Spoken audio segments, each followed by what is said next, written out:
जिस बात को एक आम भारतीय समझता है, उसे संघ इनकार करता है।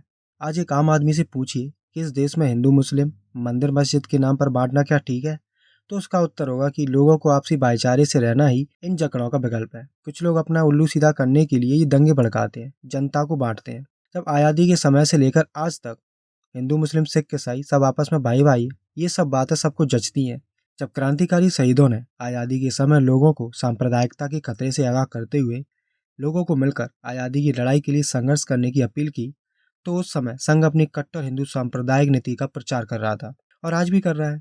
संघ के लिए देश का मतलब कट्टर हिंदू सांप्रदायिक लोगों का देश है और इसके दायरे में अन्य धर्मों को मानने वाले तो दूर, खुद व्यापक आम हिंदू आबादी भी नहीं है। पिछली वीडियो में हमने बात की थी कि कैसे ये संघ गिरोह के लोग देश की आज़ादी में भाग ना लेते हुए माफीनामे पर माफीनामे लिख रहे थे। और आज की इस वीडियो में हम जानेंगे आरएसएस के देश प्रेम का सच, यानी कि संघ गुरु के राष्ट्रवाद का सच। अगर आपको कोई कहता है कि संघ यानी आरएसएस भारत की आज़ादी के संघर्ष में सहयोग दे रहा था, तो आप हमारे इन वीडियोस को जरूर दिखाइएगा। पिछली वीडियोस की लिंक मैं डिस्क्रिप्शन में डाल दूंगा। इस वीडियो को देखने के बाद आप उन दोनों वीडियो को भी जरूर देखिएगा। भारत के बारे में गोल बलकर शहीदों के विचारों के उल्टे जाते हुए एक अलग ही राग लाते हैं। वे कहते हैं कि इस प्रकार अपनी वर्तमान स्थितियों में राष्ट्र की आधुनिक समझ लागू करते हुए जो प्रश्न निष्कर्ष हमारे सामने आता है, वो ये है कि इस देश हिंदुस्तान में हिंदू नस्ल अपने हिंदू धर्म, हिंदू संस्कृति और हिंदू भाषा से राष्ट्रीय अवधारणा को परिपूर्ण करती है। इसी तरह हिंदू महासभा के 19वें अधिवेशन में सावरकर ने अपने भाषण में कहा, हिंदुस्तान में दो प्रतिद्वंदी राष्ट्र पास पास रह रहे हैं। हिंदुस्तान में मुख्य तौर पर दो राष्ट्र हैं, हिंदू और मुसलमान। भारतीय विभाजन के लिए गांधी जी और मुस्लिम लीग को गाली देने वाले आरएसएस खुद मुस्लिम लीग की तरह कैसे धर्म के आधार पर भारत को बांटने का पक्षधर था, इससे ये साफ स्पष्ट होता है। संघ जब पूरे देश में धर्म के नाम पर बांटने की अपनी घृणित राजनीति कर रहा था और उनके साथियों ने देश की आज़ादी में जनता को एकजुट होने और सांप्रदायिक झगड़ों से निपटने का ये रास्ता सुझाया। सांप्रदायिक दंगों पर सन 1938 में कीर्ति में उनका एक लेख छपा। उन्होंने लिखा कि लोगों को परस्पर लड़ने से रोकने के लिए वर्ग चेतना की जरूरत है। गरीब, मेहनतकश व किसानों को स्पष्ट समझा देना चाहिए कि तुम्हारे असली दुश्मन पूंजीपति हैं, इसलिए तुम्हें इनके हथकंडे से बचकर रहना चाहिए और इनके हत्थे चढ़ कुछ ना करना चाहिए, चाहे वे किसी भी जाति, रंग, धर्म या राष्ट्र के हों। अधिकार एक ही है, तुम्हारी भलाई इसी में है कि धर्म, रंग, नस्ल और राष्ट्रता व देश के भेदभाव मिटाकर एकजुट हो जाओ और सरकार की ताकत अपने हाथ में लेने का यत्न करो।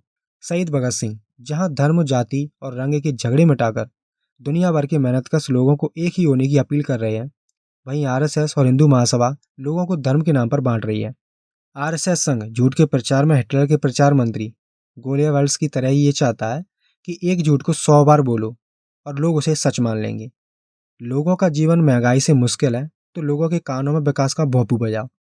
लोगों को अगर रोजगार ना दे पाओ तो लोगों को स्किल इंडिया के राग सुनाओ। विदेश से पूंजी लाओ, पूंजीवादियों के लिए मजदूर कानूनों की धज्जियां उड़ाओ, तो लोगों को स्वदेशी की धुन सुनाओ। दंगे करवाओ, हिंदू मुस्लिम को बांटो, तो लोगों के सामने शांति के पथ का नाटक करो। दलितों पर अत्याचार करो और आपसी भाईचारे और समरसता की बात करो। महिलाओं पर अत्याचार करो और बेटी बचाओ बेटी पढ़ाओ का जाप करो। स्वदेश और राष्ट्र प्रेम की जुगाली करने वाले संघ की पैदाइश के समय से ही इसके आदर्श मुसोलिनी और हिटलर रहे हैं, जो मानवता के दुश्मन और द्वितीय विश्व युद्ध में लाखों कत्लेआम के जिम्मेदार थे। बीएस मुंजे आरएसएस से दृढ़ संबंध रखने वाला और हेगड़ेवार का परामर्शदाता था। आरएसएस को मजबूत करने और देश भर में फैलाने में उनकी भूमिका रही। 1931 में गोलमेज सम्मेलन से लौटने के बाद उसने यूरोप भ्रमण किया और इटली की यात्रा की। वहां वो कुछ महत्वपूर्ण सैनिक स्कूलों और शैक्षिक संस्थानों को भी देखा। फांसीवादी संगठनों से वो प्रभावित हुआ और उसने लिखा कि पूरे संगठन की अवधारणा और बलीला संस्थाओं ने मुझे आकर्षित किया। इटली के सैनिक पुनरुत्थान के लिए ये समूचा विचार मुसोलिनी की देन है। फांसीवाद का विचार स्पष्टता, जनता के बीच एकता की अवधारणा लाता है। भारत को और विशेषकर हिंदू भारत को हिंदुओं के सैनिक पुनरुत्थान के लिए ऐसे ही किसी संगठन की जरूरत है। डॉक्टर हेगड़ेवार के तहत स्वयंसेवक संघ संस्था इसी प्रकार की है, हालांकि उसकी कल्पना स्वतंत्र रूप से की गई है। मैं अपना शेष जीवन डॉक्टर हेगड़ेवार की इस संस्था के विकास और इसे पूरे महाराष्ट्र और अन्य राज्यों में फैलाने में लगाऊंगा। भारत वापस आने पर मुंजे ने द मराठा को साक्षात्कार यानी इंटरव्यू में कहा वास्तव में नेताओं को जर्मनी के युवक आंदोलन और इटली के बलीला और फांसीवादी संगठनों का अनुसरण करना चाहिए। मैं सोचता हूँ कि विशेष परिस्थितियों को अनुकूल बनाकर भारत में लागू किए जाने के लिए वे बहुत उपयुक्त हैं। पूरी दुनिया जानती है कि जर्मनी के हिटलर और इटली के मुसोलिनी ने किस तरह से इन्हीं संगठनों का इस्तेमाल करके अपने देश में कत्लेआम करवाया था। भारत में 1933 में खुफिया विभाग ने एक रिपोर्ट प्रकाशित की थी, जिसमें कहा गया था, इस बात पर जोर देना शायद कोई अतिशयोक्ति नहीं है कि भविष्य में भारत में संघ वही होना चाहिए जो इटली में फांसीवादी और जर्मनी में नाजीवाद है। सावरकर 1937 में अपनी रिहाई के बाद हिंदू महासभा के अध्यक्ष बने।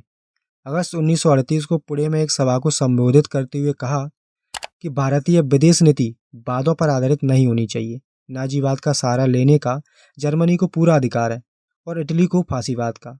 और घटनाओं ने इसका औचित्य सिद्ध कर दिया कि ये वाद और सरकारों के एक रूप वहां उत्पन्न हुई परिस्थितियों के तहत अनिवार्य थे और फायदेमंद भी। 24 अक्टूबर 1938 को सावरकर ने एक भाषण में कहा, एक राष्ट्र उसके बहुसंख्यक निवासियों द्वारा बनाया जाता है। जर्मनी में यहूदियों ने क्या किया? अल्पसंख्यक होने के कारण उन्हें जर्मनी से निकाल दिया गया। संघ के देश में केवल वही रह सकता है जो कट्टर संघ भाजपा की हिंदू विचारधारा में हाँ में हाँ मिलाए। नहीं तो संघ के विचार के ये स्पष्ट राय देते हैं कि अल्पसंख्यक चाहे वो कोई भी हो, मुसलमान हो, जैन हो, बौद्ध हो, सिख हो, कोई भी हो, उसके साथ वैसा ही बर्ताव किया जाना चाहिए जैसा जर्मनी में हिटलर ने यहूदियों के साथ किया। संघ का ये मुसोलिनी और हिटलर प्रेम जग जाहिर है। गोलवलकर जो संघ के दार्शनिक की पदवी से जाने नवाजे जाते हैं और गुरुजी के नाम से प्रसिद्ध है, उसने भी मुंजे और सावरकर की तरह ही इटली और जर्मनी को ही आदर्श माना। भारत में उनकी नस्लीय चेतना के आदर्श मुसोलिनी और हिटलर ही हैं। इटली को देखिए, इतने लंबे समय से सोई हुई प्राचीन रोमन जाति की भूमध्य सागर के आसपास के सारे भूभाग को जीतने वाली चेतना अब जाग गई है और उसने उसी के अनुसार अपनी नस्लीय राष्ट्रीय आकांक्षाओं को ढाल लिया है। वो प्राचीन नस्लीय चेतना जिसने जर्मनी के कबीलों को पूरे यूरोप को जीत लेने को उकसाया था, आधुनिक जर्मनी में अब फिर से जाग गई है, जिसका परिणाम ये हुआ कि राष्ट्र अपने लुटेरे पूर्वजों से विरासत में मिली परंपराओं से प्रभावित आकांक्षाओं का अनुसरण करने के लिए बाध्य है। हिटलर ने यहूदियों का कत्लेआम करवाया था, जो मानवता के इतिहास में सबसे घृणित कार्य कहा गया है। लेकिन गोलवलकर उसी हिटलर के पद चिन्हों पर चलने की बात करता है। वो कहता है कि जर्मन नस्ल का गर्व आज चर्चा का विषय बन गया है। नस्ल तथा उनकी संस्कृति की शुद्धता बनाए रखने के लिए देश के सामी नस्लों या यहूदियों से स्वच्छ करके जर्मनी ने पूरी दुनिया को स्तंभ कर दिया है। यहाँ नस्ल का गौरव अपने सर्वोच्च रूप में अभिव्यक्त हुआ है। ये हिंदुस्तान में हमारे लिए एक अच्छा सबक है कि सीखें और लाभान्वित हो। देख रहे हो इन संघ ग्रोह के लोगों की जाहिलियत, इनकी गद्दारी देश के लिए और देश की जनता के लिए। आज के समय में जो नीची वर्ग के लोगों के साथ जो अन्याय, अत्याचार, शोषण हो रहा है, शिक्षा और रोजगार को हथियार बनाकर युवाओं को मानसिक गुलाम बनाया जा रहा है, वो यूं ही नहीं चल रहा। इनके आदर्श ही हिटलर जैसे लोग हैं। शायद हिटलर के बारे में बताने की ज़्यादा जरूरत नहीं होगी। अभी भी समय है, जाग जाओ, यानी कि इन गद्दार संघ की असलियत को पहचानो। इसके पहले भी पिछली 2 वीडियो बना चुका हूँ, जिनमें मैंने काफ़ी सारी चीज़ें कवर की हैं। लिंक मैं डिस्क्रिप्शन में डाल दूंगा, आप उन वीडियोज़ को ज़रूर देखिएगा।